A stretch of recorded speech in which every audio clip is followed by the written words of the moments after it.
Good morning. I'm delighted to welcome you all to this Powerful Women State of the Nation event. I'm Elizabeth Hunt, a tax partner in the Energy, Utilities and Resources team at PwC, and it's great to see so many of you have been able to join us today. One advantage of a virtual event is that we haven't all had to venture out in this unseasonably changeable weather. I'm really excited to be here today. This is an issue which I'm particularly passionate about, especially as I have 3 young daughters, all with a keen interest in the STEM subjects. I'm looking forward to a lively and informative discussion. This is a time of significant change for our industry. We have a real opportunity to move the dial on this as long as we all play our part. So we have 3 great sessions lined up for today. Firstly, we'll hear from the Right Honourable Anne-Marie Trevelyan, Minister of State for Business, Energy and Clean Growth and UK International Champion on Adaptation and Resilience for the COP26 presidency. Secondly, Ruth Carney, Chair of Powerful Women, will take us through the results of the 2021 analysis. And finally, we have a panel discussion on the role of the moderator in encouraging diversity and inclusivity and the development of future skills on our journey to net zero. This will be chaired by Juliet Davenport, founder and CEO of Good Energy, and she will be joined by Jonathan Brearley, Chief Executive of Ofgem, and Andy Samuel, Chief Executive of the OGA. Just before we move to the sessions themselves, some housekeeping points, if I may. Your microphones have been muted and cameras switched off to minimise disturbance. The conference is being recorded and a link will be circulated after the event, as well as uploaded onto the Powerful Women website. We will have a Q&A session at the end of the panel discussion. However, please do ask questions throughout. You don't have to wait until the end, and we encourage active participation. If you would like to ask questions, please click the chat icon at the bottom of your screen. Select everyone from the drop-down and type in your question. Please remember to state who your question is aimed at, and please do not post anything apart from questions to the speakers in the chat. We will try to cover off as many of your questions as possible.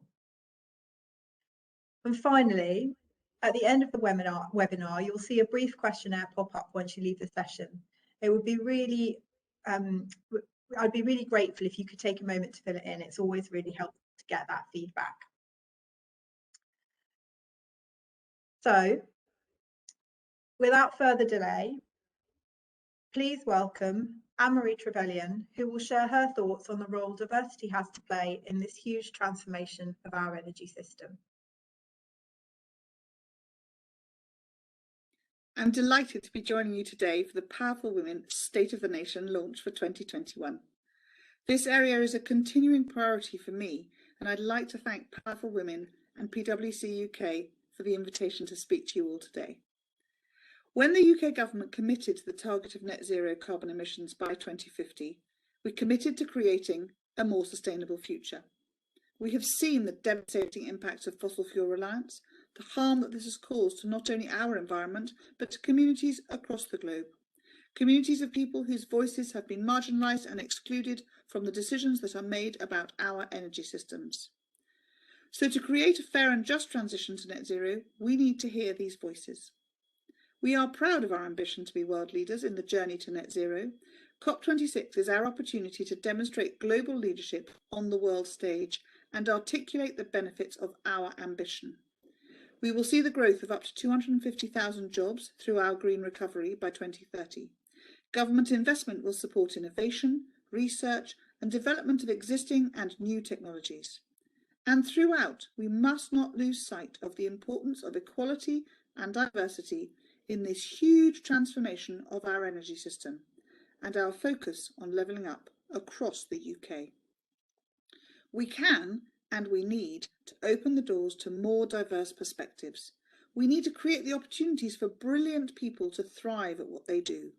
And we need to create an environment in energy that is truly inclusive and encourages community participation from the ground up. Equitable access to energy is a fundamental part of our modern existence. We need to ensure that the complex and varying priorities of all individuals are considered when we are making decisions on the future of our energy system. Recent studies have started to explore gender-responsive energy policies in developing countries. These studies have revealed that women's needs are often neglected in the design of energy systems, which can increase the burden on their lives and indeed continue the cycle of poverty.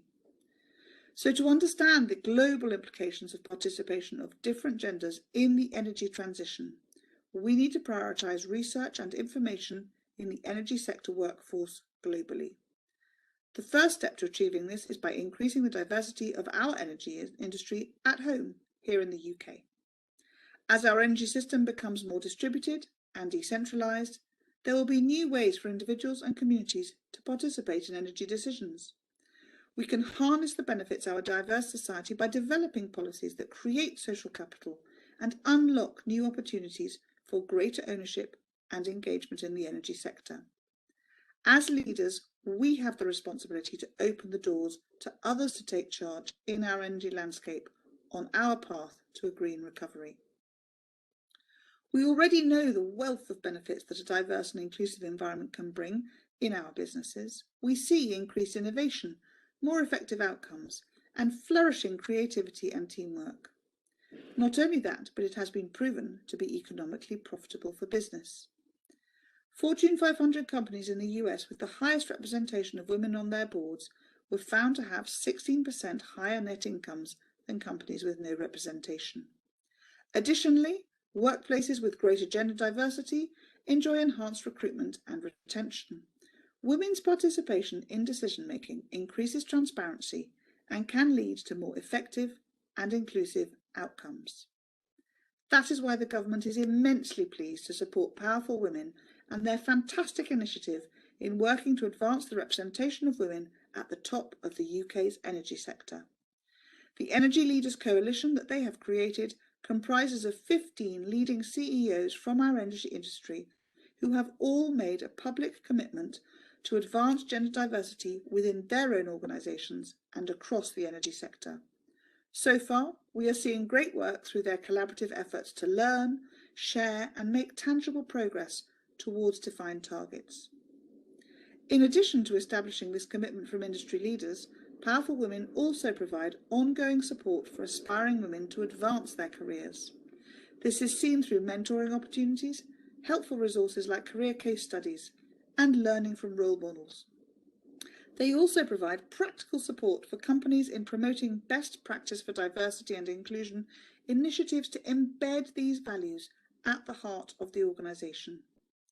And most critically, Powerful Women also collect data that is essential to making progress on diversity in our energy industry. When information is measured, it can be managed. Clear and succinct data drives transparency and accountability towards our goals. Each year, Powerful Women reports on the state of the nation with respect to the representation of women in board seats and executive director roles in the top 80 companies in our energy sector. These 80 companies represent over 150,000 UK energy jobs. This is a vital exercise and central to Powerful Women's campaigning and reporting work. This study focuses on the most significant employers in the sector who represent thousands of UK energy jobs. We need to get diversity and inclusion right at the top to encourage leadership and improve to ripple through to the rest of industry. Powerful Women grew out of BEIS, and we are proud of the work it is doing to shift the dial. In the 2020 Powerful Women study, while numbers had improved from the year before, statistics still showed that only 21% of board seats and 13% of executive director roles were occupied by women. Even more shockingly, the study reported that 38% of energy companies still had no female representation on their boards, and 2/3 of companies had no female representation in executive director roles. Even though companies with more women on their board of directors are more likely to proactively invest in renewable energy and to reduce carbon emissions through their value chain. This data is just the tip of the iceberg, and we need to commit to continued research to monitor our progress and change. We are still not drawing on the talents of women to drive the UK's energy sector transformation. What this data shows is that a lack of representation at a leadership level is not only a detriment to businesses, but it creates the risk of perpetuating existing inequalities in the access and usage of energy. So I'm excited to hear what the numbers will be for this year, which are soon to be revealed. Looking out into the industry today, there are great initiatives to improve diversity and inclusion from a number of companies.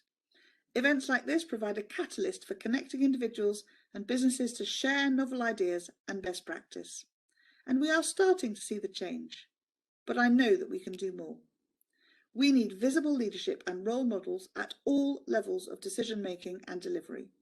We need structured support for talented people to reach their full potential. Most importantly, we need to set high targets, and we need to consistently review our progress and always strive to do better.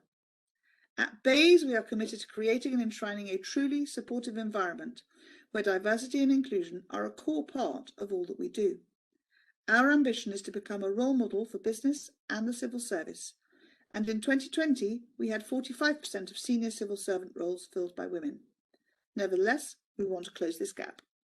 In our latest diversity and inclusion strategy, we have focused on a number of different initiatives like inclusive and gender-neutral recruitment processes, peer support networks, mentoring and sponsorship schemes, and a work empathy programme.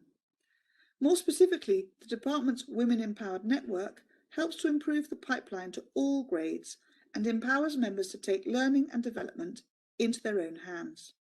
These active efforts not only help to increase diversity at senior levels, but they help foster a collaborative and inclusive culture in all aspects of the organisation. Both the government and industry regulators have an important role to play in setting expectations to energy companies and the energy supply chain to improve diversity and inclusion for a fair and just energy transition. We can not only facilitate, but we can strive forwards by setting excellent examples. As we emerge from the tragedy and hardships of the COVID-19 pandemic and onwards to a green recovery, we need to ensure that no one is left behind. So we need to look beyond the now. We need to look beyond our current organisations to inspire future generations and encourage the future pipeline of energy champions. New technologies, renewables and the net zero transition will require imagination and the latest skill sets. This presents a wonderful opportunity to welcome different people who may have been historically underrepresented in the energy sector. Here we will start to see how innovation will play a critical role in the delivery of a net zero economy. We need to reach out to our universities and to our schools to share the work our industry is already doing and increase visibility of inclusive environments and opportunities. Diversity and inclusion are inseparable from the net zero transition. It is vital for our green recovery that we consider the voices of all our communities to ensure we do not perpetuate the inequalities of the past and to ensure that no one is left behind. We have already made giant leaps as the first G7 country to commit to reaching net zero emissions by 2050. We now need to turn words into action to create a more sustainable future for all by welcoming new perspectives, fostering supportive environments and demonstrating better representation of the people we serve. I hope you will all rise to the challenge to accelerate progress so that we can benefit from the widest possible pool of talent for the energy challenges and the opportunities ahead.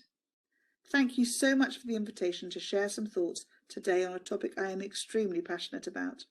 I look forward to hearing the 2021 State of the Nation on the representation of women in our energy sector and the great lineup of industry leaders to follow. Thank you. Thank you, Anne-Marie, for those insightful thoughts. It is really encouraging to hear how well placed we are to drive innovation, research and the development of new technology and the public commitment that's been made by some of our industry leaders. I also thought it was fascinating to hear that companies with women represented on their boards make more investment in renewable energy and more efforts to reduce carbon emissions in their value chain. It is now clearly critical for us as leaders to step up to that responsibility to open doors for others and to make sure that indeed that creativity and teamwork really flourishes in our industry. The impact of that ripple effect through the rest of the industry will be key to making sure we achieve our ambition to lead the sector through this period of transformation. Now, I would like to introduce Ruth Carney, Chair of Powerful Women, who will launch Powerful Women's 2021 Annual State of the Nation Statistics on Gender Diversity at the top of the UK energy sector. Ruth holds a number of senior board positions and was previously Executive Vice President of Strategy and Planning at Shell, where she held a number of senior international roles. Ruth, over to you. Okay, thank you very much, Elizabeth. And can I just say I'm having a bad technology day. So unfortunately, we're going to show some slides. I can't see the slides. So Francesca, I'm going to ask you to move the slides forward. And Elizabeth, could I just ask you, if I am obviously talking and I'm talking and not the right slide is showing, could you just shout out so that we can get back in sync? And let's hope this works okay. So on behalf of Powerful Women, let me start by saying a really big thank you to the Energy Minister for that inspiring keynote address. And from a Powerful Women perspective, BEIS's strong leadership in the industry on diversity is really appreciated, and the very, very strong support and partnership that they give to Powerful Women, as the Minister has expressed, that's really invaluable to us. And on behalf of Powerful Women, let me give a very big welcome to everyone joining us today for this announcement of our annual board statistics. So Francesca, if you can move forward to a chart that should say from a marathon at the top. So Powerful Women's mission, as you've heard, is to advance gender diversity at the top of the UK's energy sector. And if I look back when we started out, which is 7 years ago now, we spent a lot of time convincing senior people in the sector that the very, very apparent lack of women in senior roles really mattered. Gradually, we had more and more leaders and companies starting to come on board, but we did know that it wouldn't change overnight. So I think we all felt we were signing up for a marathon. But we did get more and more people signing up and entering the race, and we started all training together as we talked about what the issues were, what worked, and started to share good practices. So Francesca, if we could go forward, and the chart should say to a sprint at the top. And I just want to fast forward to where we are today and think about what's been happening, the developments in the last couple of years. And I think that the context for our mission has really changed quite dramatically. And it does feel as if that marathon that we thought we were signing up to is now much more like a sprint. I think, firstly, as the Minister has really clearly expressed, this imperative to tackle climate change has become front of mind. And that's for politicians, for investors, for employees, for the public, really all parts of society. And as we've heard, driving for net zero is widely seen as a key lever in securing our economic recovery from the pandemic. And in all of this, our energy sector sits centre stage. The sector has to transform itself completely and also support the transformation in all other sectors. I think that the spotlight is on us and the expectations are high. And we really need to undergo a revolution. We need to be more consumer focused. We need new business models. We need much more decentralization, much more innovation. We need to embrace digitalization, and so on and so on. And as we look at all of that, I think it becomes more apparent every day, and more parties are acknowledging that the progress on this massive change will have to go hand in hand with more diversity, because we need to bring in new and different skills, new and different experiences, new and different mindsets if we're going to navigate all of this. And as I've said, we need to drive all of those changes fast. If we could then move on to the next slide, which should say a relay race or something like that. So another big development in the recent past has been this heightened focus on fairness, equality and inclusion, driven of course in particular by Black Lives Matter. Companies are having to work harder to ensure that everyone is included and prejudice is excluded. This focus on inclusion is exactly what is needed to support our goal of better gender diversity. So actually all of this is very relevant and helpful. Our aims are being amplified by these broader causes and by many more voices. So to summarise, as I come on to this year's statistics, I'm thinking about this context of ever-increasing urgency driven by the climate crisis, driven by the upcoming COP26 and so on, and also this increased societal attention on fairness and inclusion. So with an attempt at using some analogies, our marathon has become a sprint, but now we have the benefit of working as part of a relay team, working together for broader diversity. So now, Francesca, if we could go on to the next slide, back to the statistics. So since 2015, Powerful Women has been collecting and publishing data on the number of women on boards and in executive director roles in our energy industry. This activity is central to our campaigning because it shines a light across the sector and on individual companies, and it also lets us see if all of our focus and efforts are leading to improved outcomes. Once again, this year, the statistics have been compiled with the valued support of PwC. And we address the board composition of the top 80 companies, which are the biggest, most significant employers in the UK energy industry. Between them, they represent 150,000 jobs. This year, we have made some adjustments to our list of companies, partly because the sector is evolving rapidly with mergers, acquisitions, new startups, and so on. And also to sharpen our focus on those largest employers, because these are the companies that best reflect the modern UK energy industry, and these are the companies who can most help to shift the overall picture. And where our year-on-year comparisons have been affected by these changes in the list of companies, I'll make that clear. I'm going to talk, if we could go on to the next slide, about targets. I'm going to refer to a number of targets that have been set. So a quick reminder of those. First of all, the Davis-Hampton-Alexander target. This applies across all sectors, not just energy, and it's to have 33% female representation on the boards of FTSE 350 companies. At Powerful Women, we've set our target to have 30% of executive director positions to be held by women by 2030, which is a much longer timescale in recognition of the fact that this is a much bigger challenge. We have consciously focused in particular on women at executive director level because these are the most senior executive roles. These are the people who will really shape and drive our future. We also have a target in Powerful Women to have 40% of middle management positions to be held by women by 2030. And this is a particular area of focus for us in the second half of this year.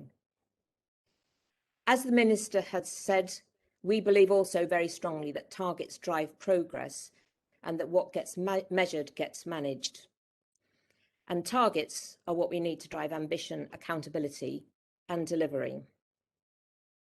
And then if we could go to the next slide and look at the track record so far, and the Minister has talked about this already. But after several years in the past of very, very gradual improvements, last year it did look as if we were starting to see some real traction. And as you've heard, we reached last year 21% of overall board positions being held by women. And the number of women in executive director roles actually doubled, but still only from 6% to 13% last year. Okay, so now let's have a look at this year's results. And if we could go on to the slide that shows the picture with the number of women on boards. So looking at all board seats, this is both executive and non-executive. This year, women occupy 141 seats, which is just 24%. So compared with those targets, this means that the energy sector is remaining significantly below that 33% Hampton-Alexander target. On to the next slide, which is about female executives. Women occupy just 31 executive director positions, which is just 14%, 1/4 of all those seats in the sector. So we're still a very long way away from that 30% target that we've set for 2030. Now, the sharp-eyed or sharp-eared amongst you will have noticed a slight improvement from last year in both the overall board seats and the executive director seats, but I'm afraid that that is entirely due to the adjustment in our list of companies. And among those companies who have been on the list for both years, there's no change at all. So we're static. If we go on to the next slide, which is looking at companies and all male boards. So 28% of companies still have no women on their board. 22 companies, more than a quarter, with no female members, with no female board members, really is a shocking number. And whilst this is an apparent improvement from the situation last year, I'm afraid that again, this is a bit of a mirage, because those changes that we've made to the list of companies in particular have meant that a number of small independent oil and gas companies with entirely overseas operations and with all male boards have now left our list. If we go on to the next slide, which is all male execs. So 62 companies, or 78% of the top 80, have no women in executive director roles. And as I've said, we believe that this is a really important area where we need to see change. So it's extremely disappointing to see this staying at such a high level. It means that only 18 out of 80 companies have any female executive directors, which surely is not the diverse leadership that we need for the energy transition. And finally, looking at these stats, if we go to the next slide, which is about meeting targets. So the left side shows the overall board seats, the right-hand side shows the executive board seats. And if we look at the sort of pink coloured concentric circle in those dashboards, so we now have 25 companies, or 31% of them, meeting the Davis Hampton Alexander target for women on boards. And we have 18 companies, or 19% of our set, already meeting the Powerful Women target to have 30% of executive director positions held by women.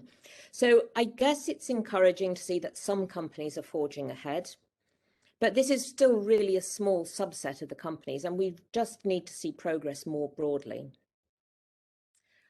Also, just standing back and looking at the companies, of the 58 companies in our list who do have women on their board, in fact, 15 of those have just one woman.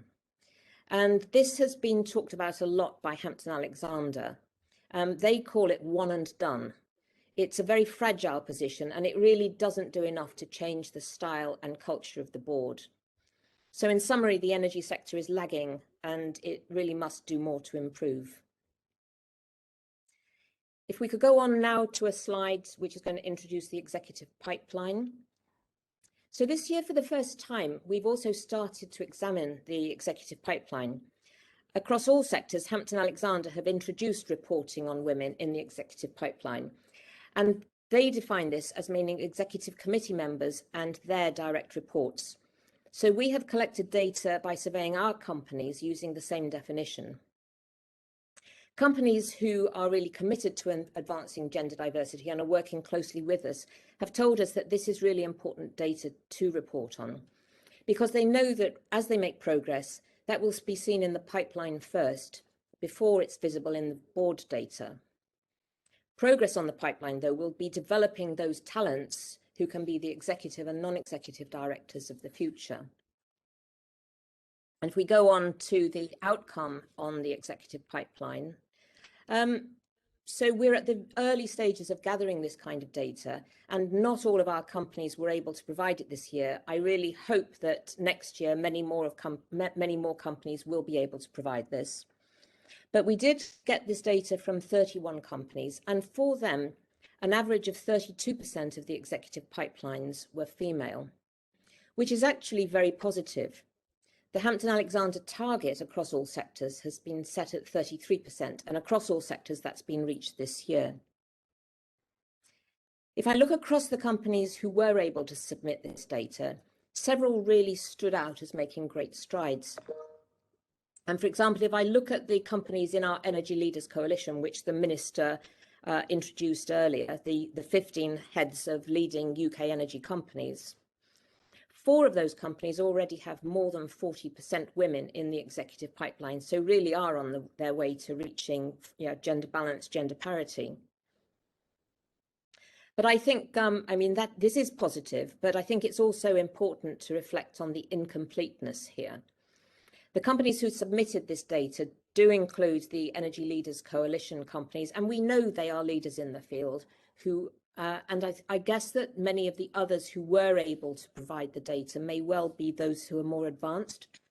So at the moment, we can't yet say how the other companies and how the sector as a whole are doing.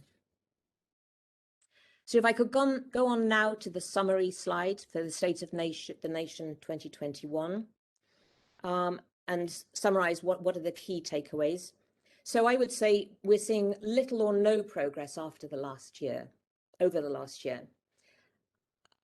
As an aside, in some ways, I think that's actually a relief, because given COVID-19, there was a risk and a fear that our hard-won gains, modest as they were, might have been reversed. I'll come back to this point later.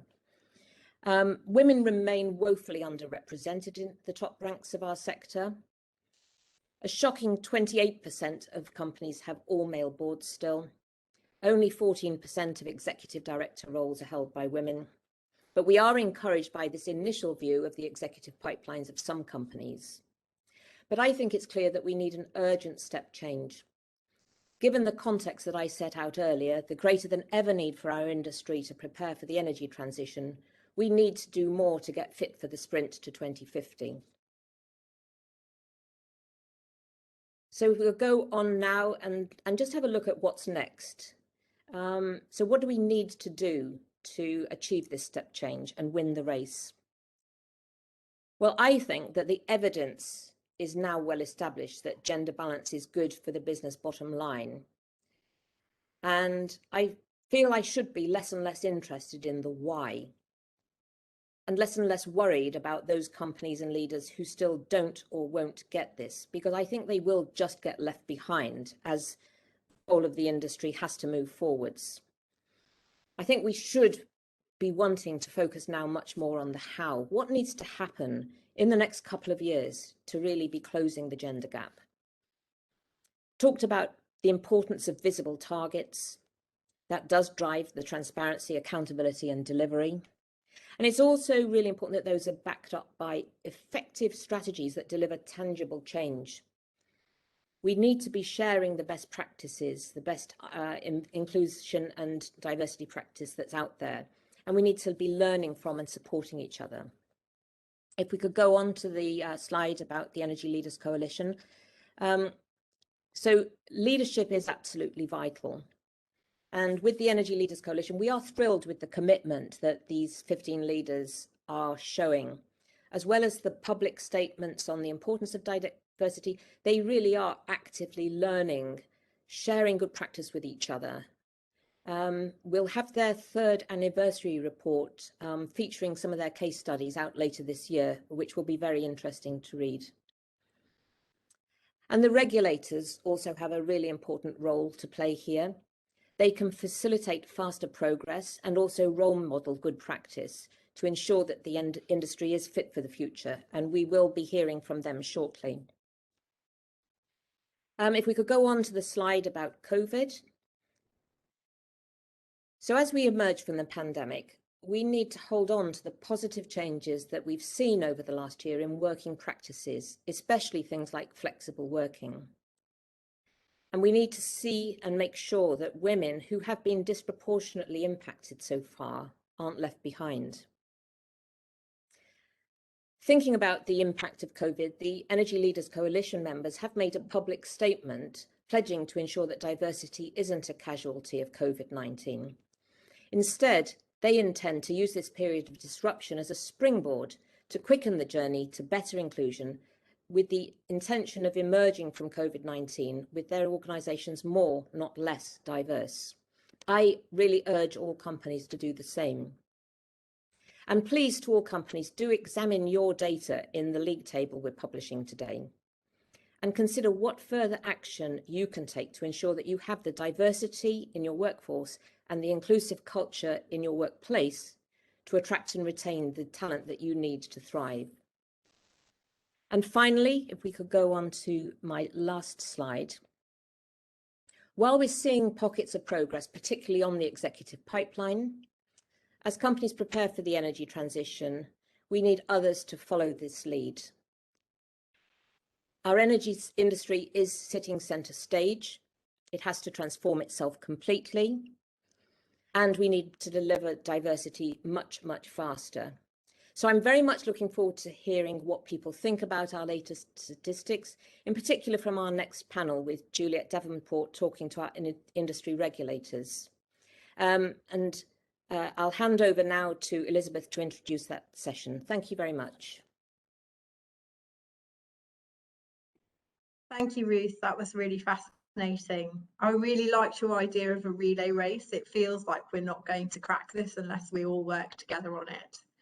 And clearly, whilst it's disappointing that we haven't perhaps made the progress we wanted to see this year, it is perhaps understandable that given the events of the last year, people have taken their eye off the ball on this. So it's really interesting to hear your thoughts about an urgent step change and using this recovery from the pandemic as a real catalyst for change and the idea of building up to that sprint. So thank you very much. I also really liked your idea that you're not interested in the why, but the how. That really resonated with me. So before we go into the panel discussion, just a quick reminder to people that there will be a Q&A at the end of the panel session. And so please do post your questions in the chat function. The instructions were slightly misleading. You do need to click all panelists on the drop-down list, not everyone. So if you click all panelists, that will make sure that your questions get through to us. So with that, I'll hand over to Juliet Davenport, founder and CEO of Good Energy. And she's joined by Jonathan Brearley, Chief Executive of Ofgem, and Andy Samuel, Chief Executive of OGA, for what should be a fascinating discussion coming up. Thank you. Thank you, Elizabeth. I'm assuming everybody can hear me. I'm going to do a thumbs up to the technical team. So thank you, Ruth, for that brilliant sort of keynote on this. And a big thank you to Powerful Women for the work that you've done over the last 5 years. I am actually going to slightly change if you don't measure it, well, if you measure it, you can change it. I think we need to be more positive, not just about managing this. This is about changing things. And once we start looking at the data, you do start to realise that change is necessary and possible. So we're now going to try and answer the question, what is the role of the regulator in encouraging the sector to improve gender diversity and inclusion? And I'm joined by two obvious people to be helping me answer that question. The first is Jonathan Brearley, CEO of Ofgem. You joined Ofgem last year, but Jonathan, you've been involved in the energy sector for a long time, and we're really at the heart of the Office of Climate Change originally. Jonathan, just a quick brief in terms of what are you doing as an organisation, and then we'll come into some of the questions later. So look, thanks, Julia. I'd like just to, before we get into that, just to reflect on some of the numbers we've seen and to kind of set out Ofgem's position on this. So we, as you know from the conference we had just a couple of weeks ago, we see diversity in many different forms, but particularly gender diversity, as fundamental to our success as a sector. And we see that for the simple reason that we just do not believe we can understand our customers unless those customers are better represented in the leadership of the organisations that we have. And I also want to say up front that when I look at the numbers we're seeing today, I think it's fantastic that we're measuring them. I think that I want to say thank you to you and to all of Powerful Women, including Ruth's chairpersonship, for all the work you're doing to get the data. But the data's pretty stark. And I just want to put it in terms that all of us in the energy sector will understand. We all talk about net zero ad infinitum. Juliet, you and I have been talking about it for at least 15 years, right? Yes. If this was the progress we were making to net zero, that target would be for the birds. We can't flatline on this. There's a lot more we need to do as a sector. And when I talk about what Ofgem, I also want to acknowledge something. Ofgem isn't perfect. Ofgem isn't at the forefront of all of this. We have a lot of work to do internally. And we are taking a hard look at ourselves to set ourselves up as an organisation. But we have set ourselves targets. So we are looking at getting a 50-50 gender balance by 2025. Not only in leadership, but across all of our positions in the organisation. We do have programmes to develop and support women through the organisation for the particular challenges that women face. And we also have a women's network that allows us to have a more comprehensive discussion across the organisation. But my kind of preliminary diagnosis for us is that there's quite deep thinking required as to how you get yourself in this place.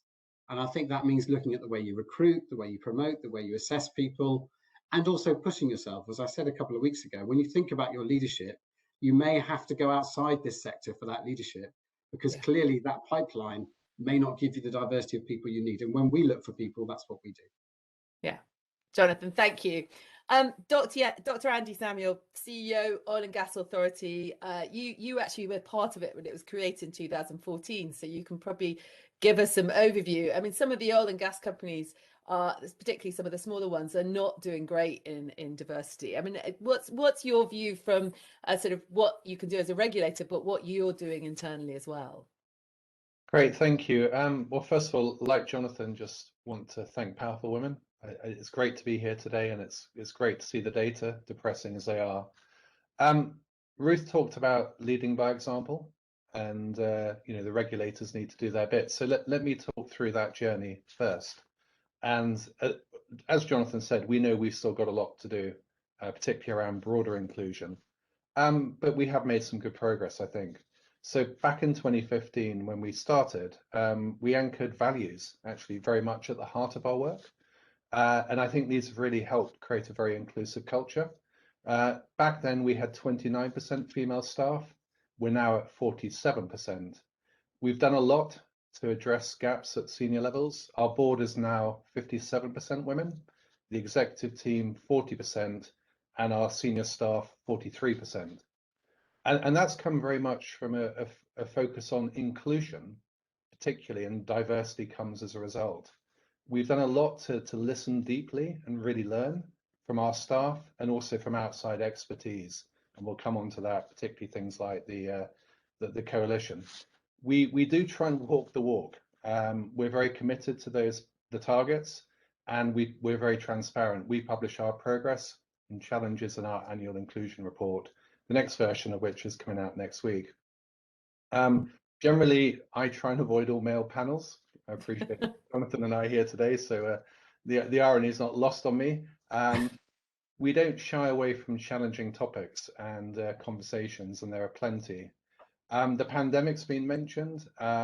We've really worked to remove barriers, really focus on things like well-being. We were doing a lot of this actually before the pandemic, particularly around flexible working environment, which I think is key. As Jonathan says, we work our recruitment and our searches very hard to find the richest pools of talent, and that's not always within, well, it's often not in this industry, but we have plenty to do. Looking kind of externally now, and I think it's been very well put by the minister and by Ruth and others, but this is a very complex and fast changing world, and companies will get left behind. We've got to solve a just energy transition and address the climate emergency much quicker.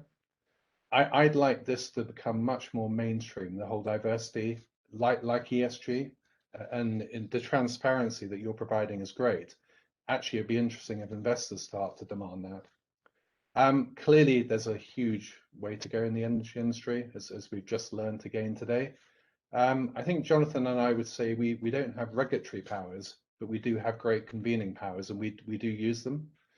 So last month, I met with the top 20 MDs in the sector that the OGA regulates, and we had a good conversation, but there's clearly a lot more to do.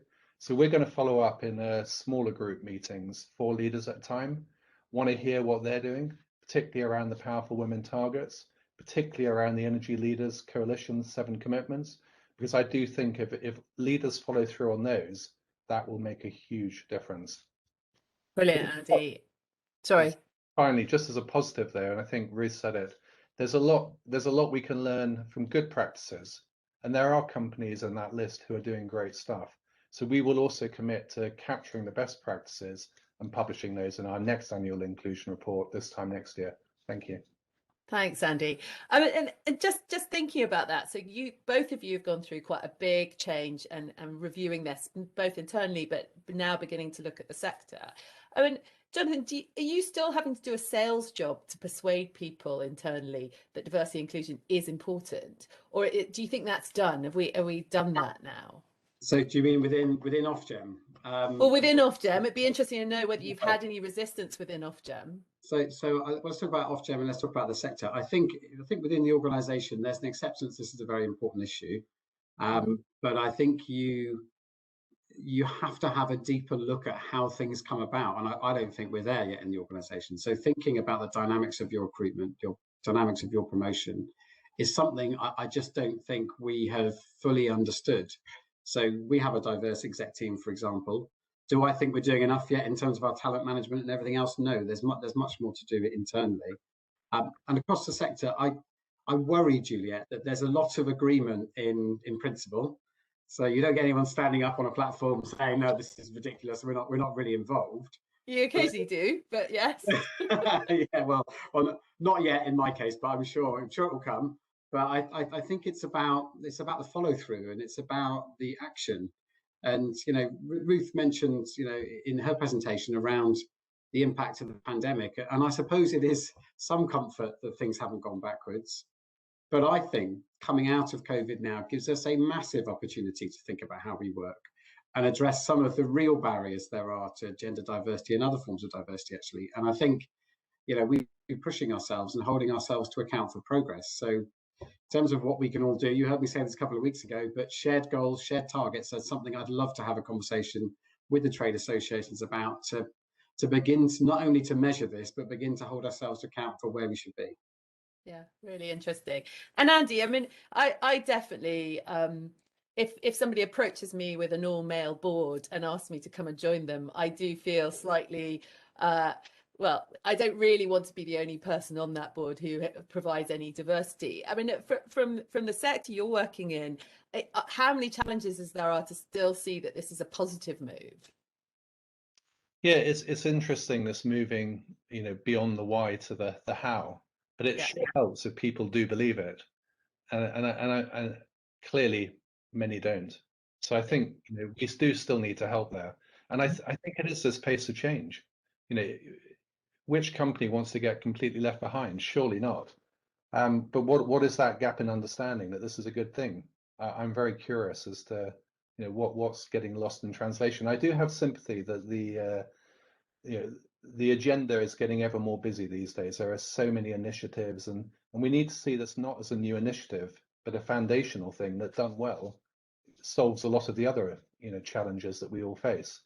So yes, we'll use convening powers and we'll challenge people and we'll be more transparent.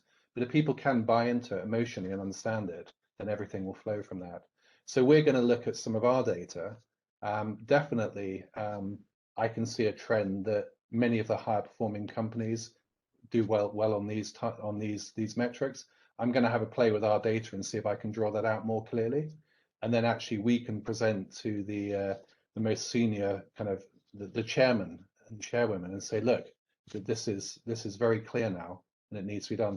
The point around investing more in renewables, well, there are some companies, certainly in oil and gas, who will say, well, that's not our strategy and we want to just stick to the core business. Fine, but they need to then do a lot more on reducing emissions within that core business.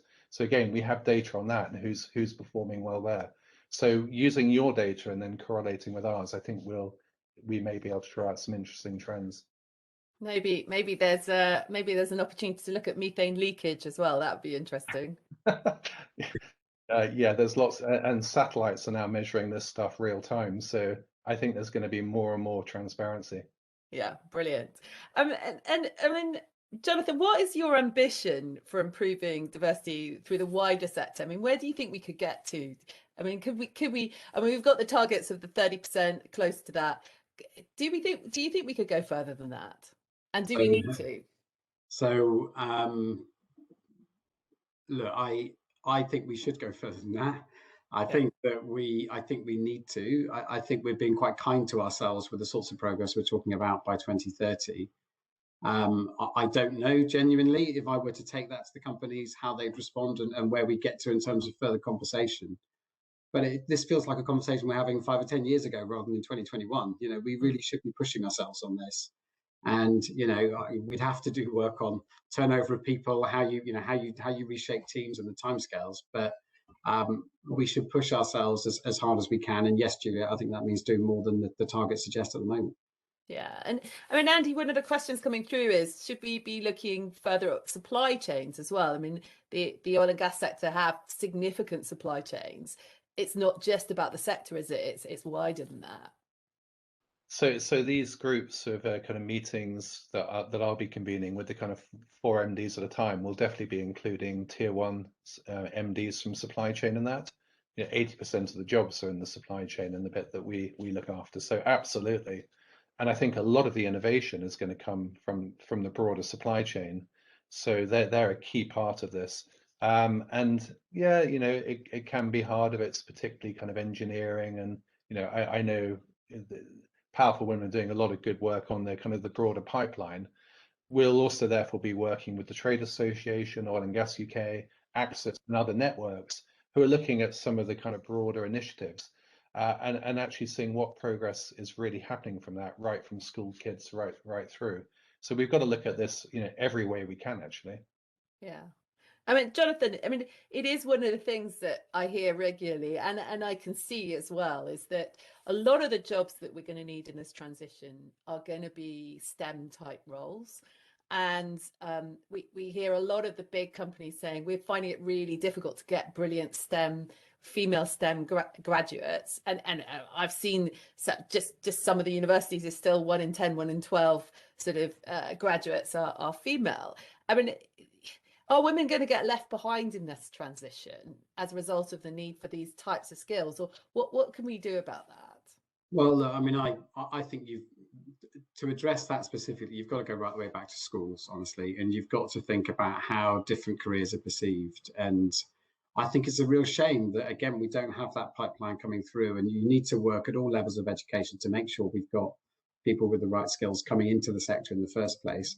But I'd also challenge that, as that's one of the things I hear a lot, Julia, is we can't get STEM candidates, and we haven't got the pipeline of STEM candidates. But let's look at the transition in the next 5 or 10 years. Yes, we're going to need STEM skills. We're also going to need a huge amount of understanding our customers and our customers' behavior, and generating new and innovative products that are going to persuade us to do all of the things we need to do. And that gets you from STEM through to product design, through to thinking about retail offers. So I think there's a broader set of skills this industry needs. And therefore, I think there's yes, we need to work on STEM, but there's loads of opportunities across the piece to think about diversity in a different way. And Andy, is that the same in the oil and gas sector, or is it a bit more engineering heavy? Well, the thing that's changing rapidly, and I think the forward opportunity is, and we're doing a lot of work with Ofgem, Crown Estates, Bays, and others, is what we call energy integration. And actually, the new skill we need are people who have systemic thinking, can envisage a whole new future, and can collaborate in very different ways. The boards that I join, I really do notice a difference in the quality of dialogue where there are more women on the board. It is absolutely very evident, and you have much more of that systemic thinking, strategic planning, scenario planning. These are the skills I think we need in the future. The North Sea, we can see, can provide 60% of the UK's abatement requirements out to 2050. So it's a huge part of net zero, but it's actually becoming very crowded already. You've got wind farms potentially overlapping carbon storage sites. So we need to find creative ways to address these issues. It could become a big part of the whole offshore network. I'm sure Jonathan's going to be looking at that. How do we integrate hydrogen into that? So I think we need a whole different caliber of leadership. And again, I just reiterate my experience, it's not vast, but sit on a number of different kind of boards and think tanks, is that diversity, visible diversity, and then thought diversity makes a huge difference in these conversations. Yeah, no, that's really interesting. Jonathan, I mean, how do you think the regulator could support the development of new skills that we need to achieve net zero? I mean, you can obviously internally, but what in your convening power, how can you do that as well as internally? Yeah, look, I mean, I think we need to start a much broader conversation across the sector. And Julia, I think there's a really willing audience out there. I know there's a few voices that aren't willing to discuss this, but there is a willing audience out there. And certainly the work we've done with Energy UK, we're talking to ENA about all the different facets of this. I mean, the other thing we do is we do think about the skills pipeline when we design things like network regulations and price controls. So there is money to think about how we develop the pipeline in general, and we could have a much wider conversation about how we get that diverse pipeline in the first place. So I'm quite optimistic about our convening power. I'm quite optimistic that this is the right time to be having the conversation across the industry. I think part of it will be about skills, but I do think all of us need to think about how we appoint the roles we have, and to make sure we're not using skills as an artificial barrier to prevent progress that could be made. Yeah. Yeah, and I mean, Andy, is there an opportunity to be more convening on skills and capability, do you think, within the oil and gas sector as well? It's always interesting. Do you work with trade associations and across whole industries, or do you work kind of company by company? So this year we're going to try doing both. But I think the company by company, like I say, I think a very straightforward approach, just having a dialogue around targets that everyone has signed up to. But really, okay, then what is the progress? What are the plans? How are you going to close the gap if there is a gap? And then what are you doing around those 7 commitments? Because just to reiterate, I think they're very powerful. They're not hard to understand.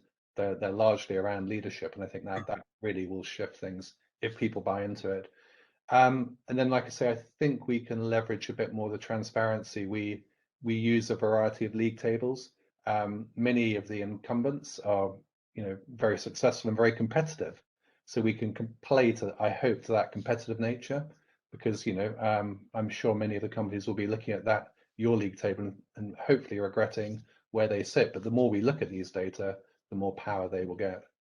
Yeah, Juliet, just one other thing just to mention. I do think, and this is really true for STEM, the public face of science issues and the public conversation that we all have, and what people see when they hear people talking about these things is really, really important. Yeah. I think if you go right back to what choices you make in school and all those things that set you on your different paths, if you're looking at a world that looks very different from you, you're going to assume that isn't for you. So we signed up to the 50-50 campaign with the BBC.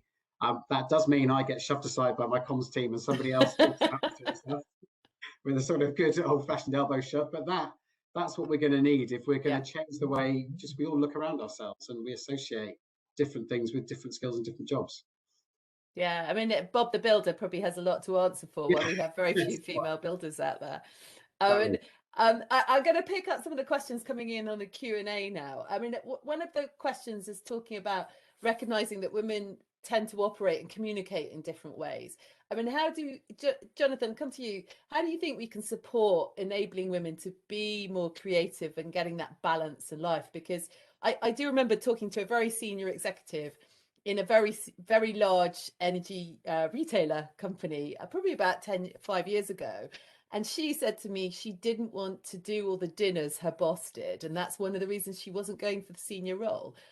We do have to be more adjusted. We can't just repeat what we've done in the past, do we, in terms of lifestyle? Can I just express huge sympathy with the view that I'm not wanting to do all those dinners, because I totally get that. I think that again, if you reflect on our experience this year, Juliet, with COVID, we've worked in a phenomenally different way, and we've all had to be much more cognizant and actually much more open about our lives.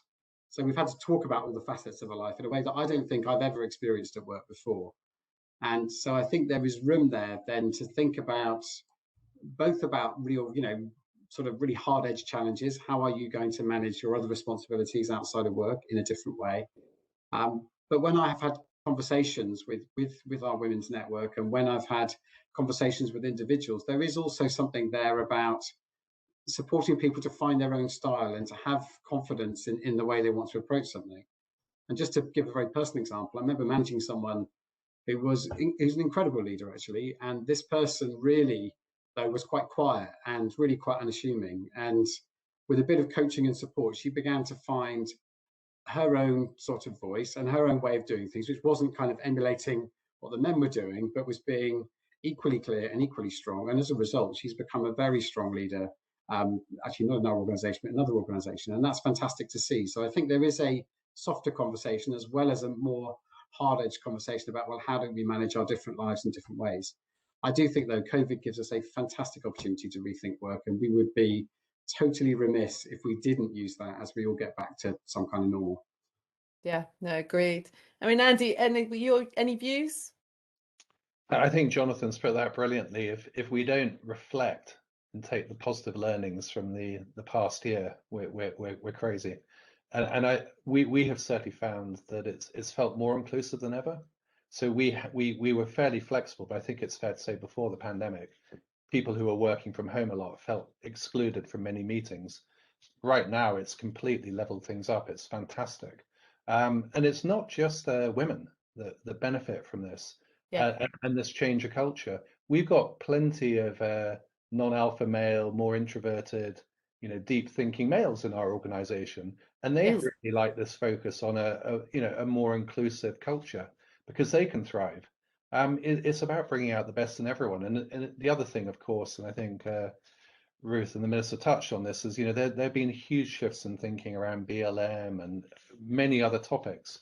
All of this is coming together to show that inclusion has to be, an absolute core value. And Yeah. how we translate that in our own individual cultures is up to us, but we should all make sure that we do it very thoughtfully. I think there's quite an interesting book on leadership and the introverted leadership, and the fact that actually as a society we miss out hugely by only encouraging extroverts. We need more introverted leadership as well. So really, really interesting. I think one of the other questions that's coming through from the questions is, how do we make sure that we don't lose people in the sector? So we grow these people up, they come into the sector and then they leave and then don't want to come back. What is it, Jonathan, do you think we can do to encourage people to come back? So maybe after a sort of break to have a family, or going off and joining another sector and then coming back? Yeah, well, I suppose just one piece of personal experience, because this really did change the way I thought about things. When I took paternity leave for my second child, I had only 3 months out of the organisation, and I was really surprised at just that small transition. I mean, that's nothing compared to taking a significant amount of time out to help raise your family and then to go back into work. But it just reminded me how big some of these life changes are, and therefore how we need to be thoughtful about as employers. What I find, and actually often benefit from this a little bit, is if you can design the workplace that works for people's lives, if you can begin to empower everybody to be able to arrange their work in a way that can match their personal life, you have a much better chance of bringing people back into the sector. And Ofgem's always been quite flexible. I think we're losing our USP because everyone's becoming flexible, and so we have to think harder about this. But what I've observed is we actually do bring people into the organisation who have taken time out to raise their family or have a young family or want a different kind of working environment. And that allows us to compete, frankly, with people who can offer way, way more cash than we can. Yeah. So for me, it really is this much bigger conversation we're all having now about, well, what does work look like in the 21st century, and how can we do it differently, and how can we make it fit with all of our lives in different ways? And just one last thing on that. I mean, this is partly about families, but I have people in Ofgem who want to pursue careers as a writer. I want to do something differently. Can we find a way to design a workplace that gets the best out of them, but allows room for whatever else is in your life? Yeah, I agree. I mean, Andy, when I remember coming back from maternity leave, it was terrifying because suddenly your life so fundamentally changed at home and you have no idea how it's going to fit. I mean, do you think that's one of the biggest challenges for the sector from your point of view? It is one of them. Accenture kind of pointed to this. They did a good study. I think they called it "When She Rises, We All Rise," and they had a kind of set of benchmarks that we used. And the thing that jumped out to us there is we need to do more to encourage men to take paternity leave. And it's brilliant to hear that Jonathan's done that. One of my direct reports is just about to do that, because we felt that kind of men experiencing that transition and being, tuned into that would help everyone. And I think that's definitely the case. But there's so much more. For me, probably the simplest thing we do is just listen. And we have kind of listening workshops and they're kind of optional, but people who have ideas will often tune in, and we create the programs really from what the staff tell us they think will make a difference.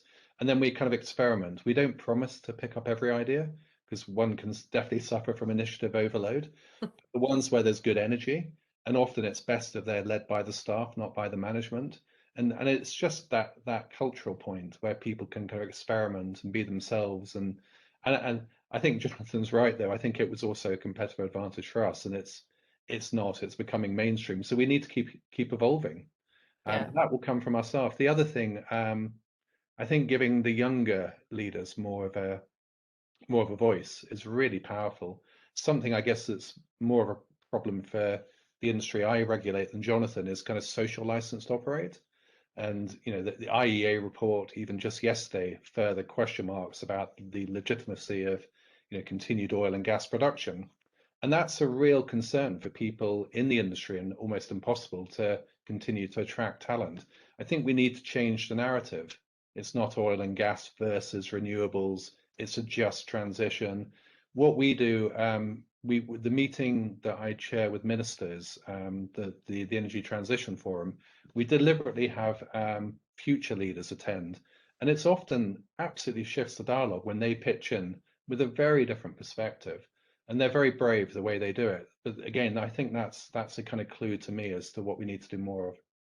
Interesting. I like that. I like that listening piece. At Good Energy, we've just appointed a future board, which is children, and it's brilliant because there's so many of the conversations you don't think about having, and it's also about creating that safe space. I think that's brilliant. I mean, it was really interesting, Andy. I hired somebody, a very senior female exec, who come through a sort of traditional retail background, and she wouldn't talk about childcare in the office, because it was seen as something that women shouldn't talk about childcare, because otherwise you're undermining your own career at that point. And I think we have to move on from that.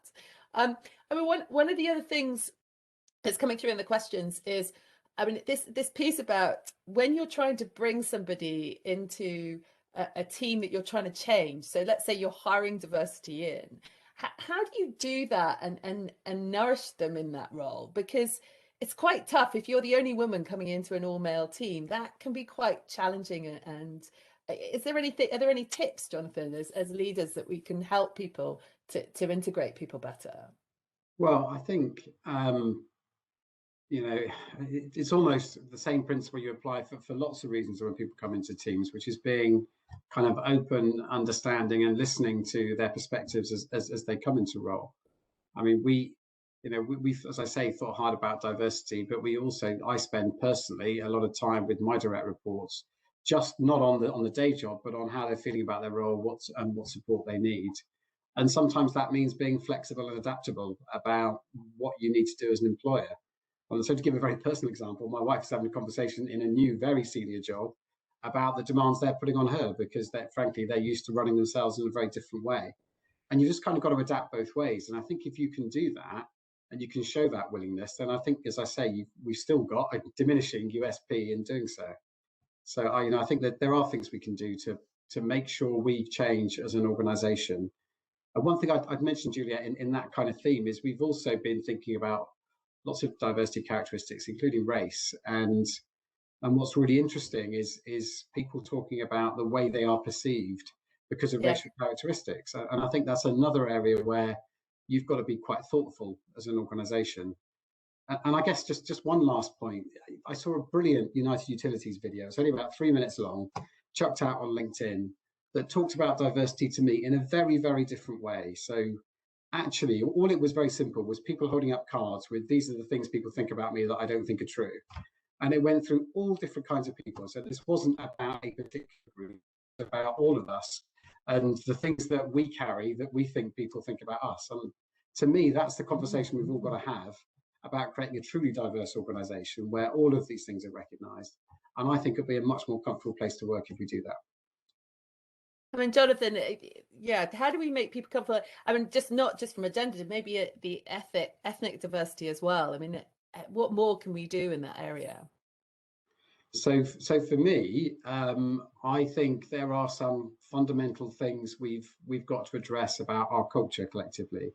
And I do remember, so I know from personal experience, being in a mixed race family and seeing some of the things people say sort of almost incidentally around you have a much bigger impact on you than I think anyone realizes. And I get that in my home life as much as in the professional workplace. And I was very surprised when I went through a sort of short reverse mentoring period where it became apparent to me that things were being said and this wasn't being challenged by colleagues and peers around you.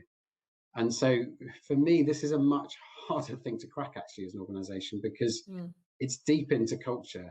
And I don't believe, unfortunately, it's going to be solved by senior leaders standing up and saying these sorts of things shouldn't happen. You do need that, but you've also got to think about the culture you're creating and, you know, the strength and capacity for people to challenge each other in a way that doesn't end up feeling like a massive conflict. And that is a whole piece of work that we Ofgem have got to think about, and we the sector have got to think about. Thank you.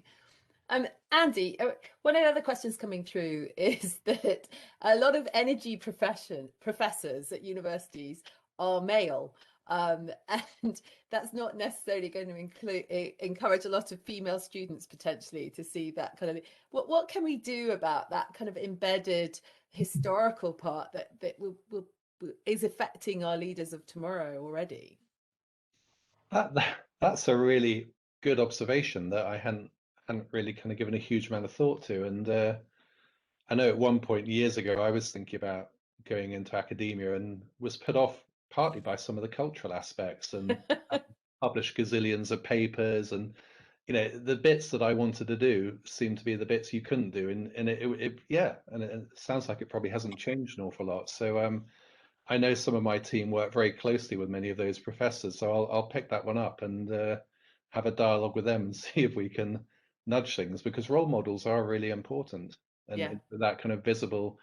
Just going back to what Jonathan said, I thought that was, you know, this leadership aspect though, and you know, one thing we've learned through the pandemic again more than anything is just, you know, the well-being and caring for your staff in the kind of broadest sense. So I think just slowing down a bit and thinking what's really important here. And as Jonathan says, you know, that people can find their voice, can feel included. That is probably the thing we should just focus on the most, and then everything else flows. But yeah, back to professors, I will commit to picking that one up. I'm not sure I can solve that overnight either, but yeah, no, that might take a little time, but agree. I mean, I wonder whether we could just get more spokespeople, whether universities could get some guest lecturers. I agree. I think that whole piece, if you're a woman looking at a sector and you just see a bunch of men, it is intimidating, and you feel that it doesn't include you. There's some suggestions that Office of Students, Ofsted and Ofqual could help around that, I think, in the piece.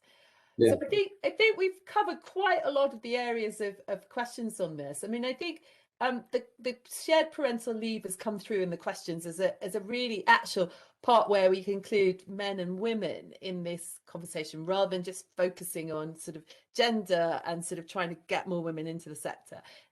Jonathan, are there any other areas where actually this is going to be better for men, and we can showcase a new way of working that will improve for both genders? Yeah, I mean, I should really push just before we get to that. Shared parental leave absolutely is a brilliant thing for men, and you know, I really do look at a lot of my colleagues that are doing the same as I did, and usually for longer periods. They're going to have a much richer family life and experience in doing that. But also, it's just a personal reflection. We will have a more exciting, a more creative, a more differentiated, and a more compelling workplace if we're more diverse. And so I think there's a huge offer for men out there, which is to work in an organization that we all want to work in. And I genuinely just can't conceive of the idea, honestly, of having an all men, sort of all male-led Ofgem. It wouldn't be anywhere that I want to be working anymore. So I think there is you know, and I suppose this comes back to that point, Julia. If we need to broaden this conversation. We need to talk about diversity in lots and lots of different ways. And I think then you get into something you mentioned in our conference, which is a much more positive conversation about the future. So it's not just about what we haven't done and what we should do, but it's actually about building a completely different way of designing our organizations, which will make us much better at what we do, but also, I hope, make us a much, much better place to work. And that's where it should be, and that's for everybody. Make us happier, maybe. Yes, exactly. Andy, will this make us happier, do you think? Focus on happiness. There's a book by Sean Aker called The Happiness Advantage. He's a Harvard professor. It's worth a read. And basically that I found it very helpful. But yeah, as a leader, focus on happiness, and everything else kind of takes care of itself. And a large part of happiness is people feeling they can turn up at work as themselves. So it can be quite simple at that level. But our experience, and we've tried to do a lot over the years, is it is a lot harder than it's easy to say just do this or do that. The reality is things are quite hard. We wanted a really diverse mix of staff from different parts of the different companies and civil servants. We thought the issue would be, how do you get people from the oil industry working with civil servants? That was fine. I think the two groups of you thought recognized that there would be differences and they would slow down and respect and be considerate. Actually, people coming from different oil companies clashed massively. The culture in, let's say, a Shell is surprisingly different to a culture in a BP. So trying to get a diverse mix from different operators was incredibly hard. And everyone had, their way of doing things, and they assumed it would be the same. So, actually, I find you really have to slow down, but then it accelerates. You almost have to buckle up and experience quite a turbulent half a year, a whole year, as everyone, it is really hard. And I think that's maybe what puts some people off. You kind of dip your toe into it, you get a bit burned, and then something, you've got other pressing things and you kind of give up. So I think practical tools to help people and kind of leadership tips and almost, be ready for a few unintended consequences and almost celebrate that. The bumps in the road probably mean they're a good sign. You're actually making progress, and the rewards will come. Thank you, Andy. Jonathan, thank you, Andy. Thank you. That was an amazing session, really honest and open. And I think we got into quite a lot of issues there. And my view is, in summary, Andy, there's some hard work to be done. And I agree, this is not simple or straightforward. You need to put your back into it and kind of push forward. But then the outcome could be so amazing, and we could create this vibrant, creative industry, which is fun to work with. I said one of the boards I sit on has more women than men, and I have to say it's brilliant. It is such fun, and it's just but we get a huge amount done. We're going through huge transformation at the moment, and I do think that actually getting that cultural and gender diversity is a much more enjoyable place to work. So thank you so much for your input today. And I'm now going to hand back to Ruth, who was going to finish off the conference. Thank you, Ruth. Well, thank you. Thanks, guys. So thanks very much, Juliet. Actually, I'm going to say a few words and then hand back to Elizabeth to close out the conference.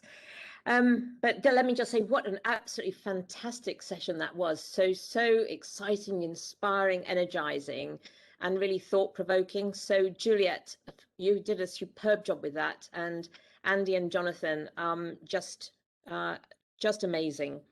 And the questions that have been coming in, so many questions, looking at this from all different angles. So this is completely making it up as I go, but I'm going to ask the Powerful Women and Energy Institute team if there's any way that we can capture these questions and put something up on our website or whatever, so that we don't lose the richness of all the different things that people have wanted to contribute. And one of the things that strikes me is that those questions and the conversation has just been so broad and covered so many different aspects, from shared parental leave to professors to engaging and caring for staff to STEM and role models and all of those things. And it just reinforces to me what I always think about this, which is it is a sort of very multifaceted systemic issue. So it's no good thinking that we just need a quick fix here or there. We need to really look at this from all angles. But at the same time, what really came across to me from well, actually all three of you was, notwithstanding that, just let's get on with it. No excuses, no reasons why not, just get on with it. A couple of the questions that I thought I'd just make a couple of comments about. So there was quite a bit about COVID and, the threats from COVID to this whole agenda. And I really like the fact that also Andy and Jonathan talked about it as such an opportunity, because we really have learned how to do flexible working and work differently. And we have learnt and got a lot better in many organisations, I think, at that engaging and reaching out and including staff. So there's a lot that we can carry forward. And the piece that I mentioned about the Energy Leaders Coalition commitment is very much about, it has to be kept top of mind, that if we go through reorganizations and a lot of change, if we forget about gender diversity, or if we forget about any diversity, we will go backwards. So it has to get a lot of attention as we go. And the other thing, just I really liked, Andy, your early comment about, you know, hoping that this becomes much more mainstream like ESG. And some of the questions have been about, you know, why can't we make more progress on this? And I think where I see progress not happening, it's most often because we aren't treating it in the sort of way that we now treat, for example, under ESG, how we now treat safety in our sector, where we've gone from thinking that it's about processes and systems, and we've gone from thinking, well, we just get other people to get on with it. We'll hand it to our safety experts, to recognizing that it has to be the leaders. It has to be the leaders who drive this, who investigate what their issues are in their organization, who hold the organization to account and really drive progress. So that very strong leadership is just so critical. So a wonderful session, thank you. If I just think back quickly, speech, I mean, again, the very strong commitment to net zero was crystal clear. And the fact that, you know, there is the opportunity for thousands of jobs to be created from the green recovery. But this vitally important point that we need a fair and just transition. And that means really listening to voices and hearing all the voices, which is, again, you know, that criticality of being inclusive. And I think all of, you know, this green transition, this transition means that there are potential enormous benefits for business if they get this diversity and inclusion right. And Jonathan, I made a note of your opening comment about, if we don't get all of this right, then net zero is for the birds. So this absolutely has to go hand in hand. So finally, we hope that this event today, the revelation of the 2021 data, and the very clear leadership shown by the regulators and government and some companies, will really act as a catalyst.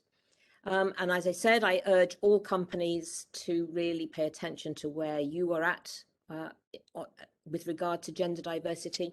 And for those who want to raise their game, I can give you a quick, Francesca, if you could kindly put up the one slide I've got, just because Powerful Women is very committed to this. So a reminder of what Powerful Women can do working with you. So we do this maintaining visibility of the issue, and through the kind of reporting we've been doing today. So we recognise the pluses and the minuses. We do hold the different organisations and companies to account. We continue, as has been very clear, I hope, to work with government and regulators to really drive the progress. We provide support for aspiring women in their careers, a lot of networking opportunities, mentoring, and we do provide practical support for companies. So we do a lot to look at what the best practices are and make those available to anybody who wants to listen, actually. We are absolutely committed to support the transformation of the energy sector. And we hope that by working together, we will see this step change that we really need over the next year. And hopefully this time next year, we will see a nice big step up in these statistics. So thank you very much to all the contributors today. Thank you to the audience for listening and for interest and for all the amazing questions. And let me hand back to Elizabeth. Elizabeth, also with very big thanks to PwC for working with us so effectively on pulling these stats together. Thank you, Ruth. Wow, I mean, it's been hugely thought-provoking for me today. There's clearly a huge amount of ground to cover and such a tapestry of different things we could be doing. And an increasingly pressing need to affect change on a scale not seen to date. But if you'll excuse the pun, I am so encouraged by the energy and the commitment that I've seen today, and the desire to work collaboratively and really achieve what we can in this area. And as you said, Ruth, wouldn't it be great to be here in the next year or two talking about the energy sector really leading the role of diversity and taking that centre stage role in a different way, with our statistics showing different things. So what a fantastic session, thank you. Really, it just remains for me now to thank all of our panellists, Anne-Marie Trevelyan, Ruth Carney, Juliet Davenport, Jonathan Greeley and Andy Samuel, for their candid and insightful comments. And also the Energy Institute and Powerful Women for making this event happen. And of course, finally, thanks to you all for being such an attentive audience and for the thought-provoking questions raised throughout. I think there's been some really interesting themes coming through those questions, definitely worth a bit more thought and reflection after this. So finally, just a quick reminder, if you don't mind, if you complete the questionnaire as you leave the conference, that's useful feedback for us. Thank you all for participating so fully, and have a good rest of the day. Take care.